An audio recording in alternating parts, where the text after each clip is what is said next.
to come from. We have agreed with you that we must begin to live within our means and to begin the journey to slow down on borrowing, because borrowing is becoming a threat to our economy. We have agreed with you that we are going to be regular in making sure that you have information that is necessary for you to make the decisions that you have to as legislators, as people who appropriate government resources for us to run our programs, and as people who provide oversight over what we do as government. The economy is the basis upon which this election was prosecuted. And you now understand where we are in terms of our economic position. We have explained to you our Kenya Kwanza plan. We have explained to you in detail, many of the professionals who are here. We have explained to you matters to do with agriculture and what we need to do with agriculture so that agriculture can lift our economy. And when we say agriculture, we mean from productivity.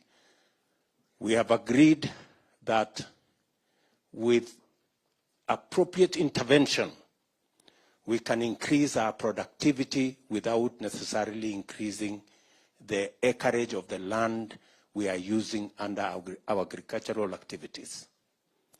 We have agreed with you on how agriculture is going to be used to stimulate and to spur our agro-processing, value addition, all the way to manufacturing and job creation. You now appreciate why UHC can become a reality in the shortest time possible, and the necessary interventions we have to do when it comes to reforming the National Health Insurance Fund and making sure that it works for everybody and leaves no Kenyan behind.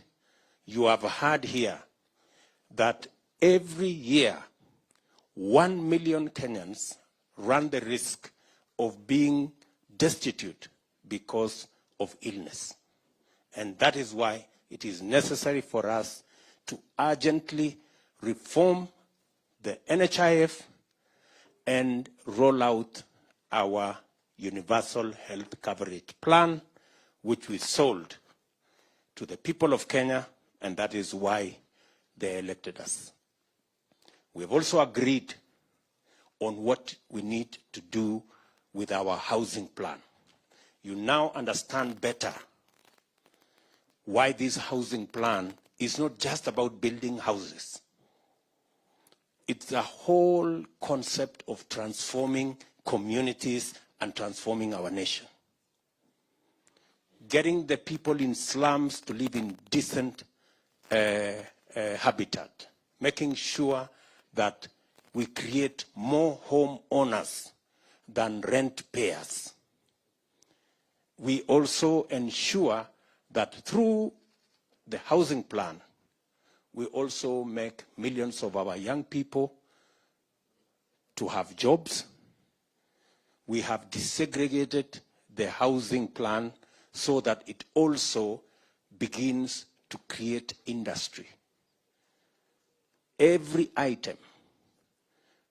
You know, we have agreed that we are going to standardize doors, windows, hinges, and everything else so that it is possible to produce doors en masse, it is possible to produce windows en masse, it's possible to produce all the components of a house en masse, create industry. You heard from the gentleman from Gong Road how they got a contract of 120 million, the people on the roadside, because of the power of aggregation.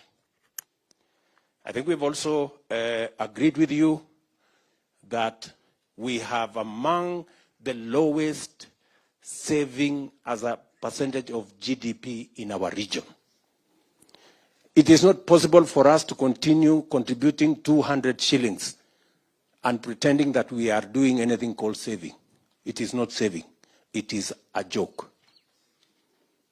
And we have agreed, and we have been taken through the numbers here, what savings can do for our country. In fact, savings is biblical. I mean, it's, honestly. Yeah? The Bible says, a good man leaves an inheritance for his children.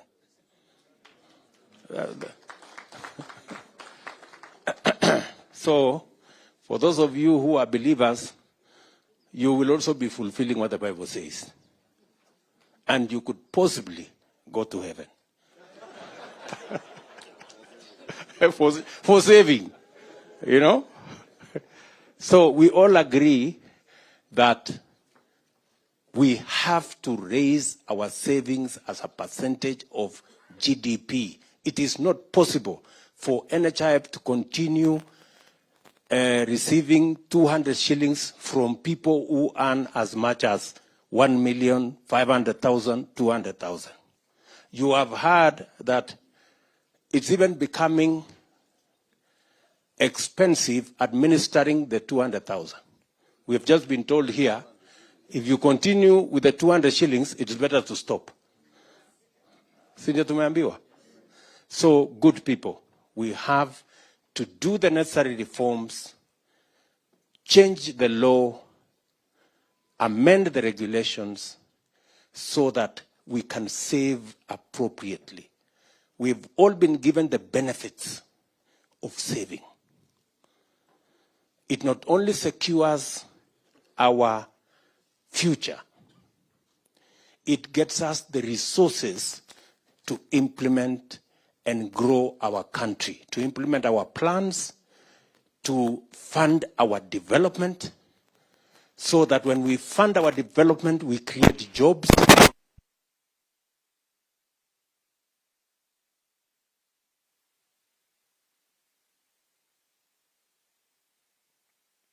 Not grow our wealth on the savings of other people, because they are not going to give us free money. They'll give us money, but they will demand a return on it. So we become their slaves. So we are going to implement the new NSSF law, hopefully when we get it out of court, either by settlement or by implementing what the court will have directed. But certainly we need to make a movement in that direction. I cannot say everything else that we have said, but I really value the time we have spent since yesterday. And I appreciate that many members may have thought we would come to Naivasha and enjoy ourselves. Unfortunately, it has become like CBC. It has become like CBC. Too much homework. And so, but I am sure we'll get another occasion to enjoy ourselves. This was a very important session. I'm sorry we have pushed everybody to the limit, but we all agree that we have taken a lot of valuable information that will help us prosecute our work in Parliament and everywhere else. So tunakubaliana hivyo. I also want to say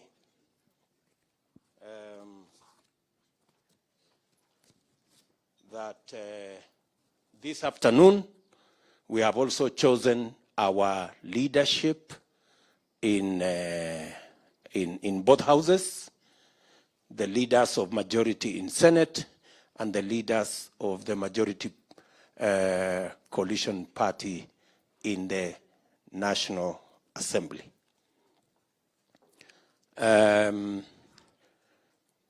Our friends on the other side will choose the leaders of the minority because they are the minority. They just have to live with the reality that they are the minority. Let us not have an unnecessary contest as to which side is the majority. Since they lost the instruments of coercion, because the only way they had a semblance of numbers is when they could use the police and the DCI and the EACC and the KRA and all these other institutions to intimidate and blackmail and threaten people. Since the people of Kenya stopped them from having those instruments, they have taken their place because freedom has come to Kenya. And people, everybody can make a choice that their own independent choices without blackmail and threats and intimidation. So our leader of majority in National Assembly is going to be the Honorable Kimani Ichung'wah, the Member of Parliament for Kikuyu. Congratulations, Mheshimiwa. Tumpigie makofi huyu jamaa.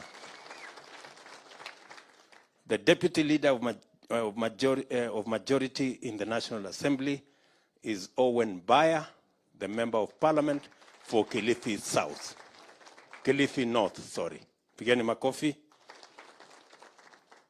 The Chief Whip of the National Assembly is going to be the Member of Parliament for South Mugirango, Silvanus Osoro.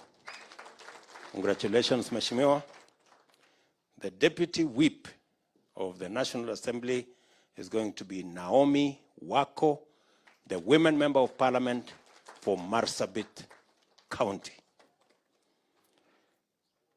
The Leadership of Senate, Leader of Majority, Aaron Cheruiyot, Senator for Kericho County. Congratulations, Mheshimiwa. Deputy Majority Leader, Tabitha Karanja, the Senator of Nakuru County. Chief Whip, Boni Halwale, Bullfighter, Senator Kakamega County. Congratulations again. And finally, Deputy Chief Whip, Tumbezi Lelegwe, Senator Samburu County. A round of applause for those good people who will lead our teams in both the Senate and National Assembly. The other matters, as we have agreed, will be handled by my very able deputy here on the other matters to do with Parliament in consultation with now these leaders and the party leaders in our coalition so that we can present a team that will make sure that our agenda in both houses in Parliament is prosecuted appropriately in a timely manner so that we can deliver on the commitments we made to the people of Kenya. Members, ladies and gentlemen, I sincerely want to appreciate the party leaders who are in our midst, my good brother Musalia Mudavadi, my good brother Alfred Mutua, my good brother Mule, and all the party leaders who are here. I know, Medhu, you are not yet a party leader. Ngojea kidogo, bado kidogo. Yeah. to thank all the members. My good brother, Roba, the party leader of UDM, is right in the house. And Mwangi Kiunjuri, who is right here. His other name, for those of you who don't know, is called Festus. And who else? David Ochieng, the party leader of MDG, is in the house. Na ule mwingine nani? Who is that guy? Abdi. Is that Abdi? Is that Abdi? Yes, Abdi.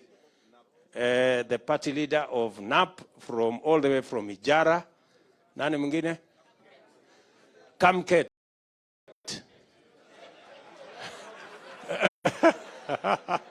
The Jogo man in our midst. Who is that? Mr. Mandasi. From all the way from CCM. The member of parliament for Chepalungu, right there. Anybody else?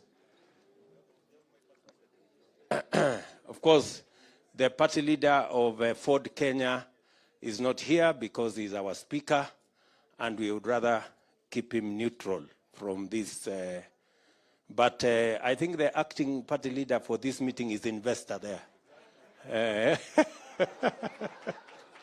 Mr. Wanyonyi. And of course, we have Karemba. You know, we have people and then we have a Mukorino.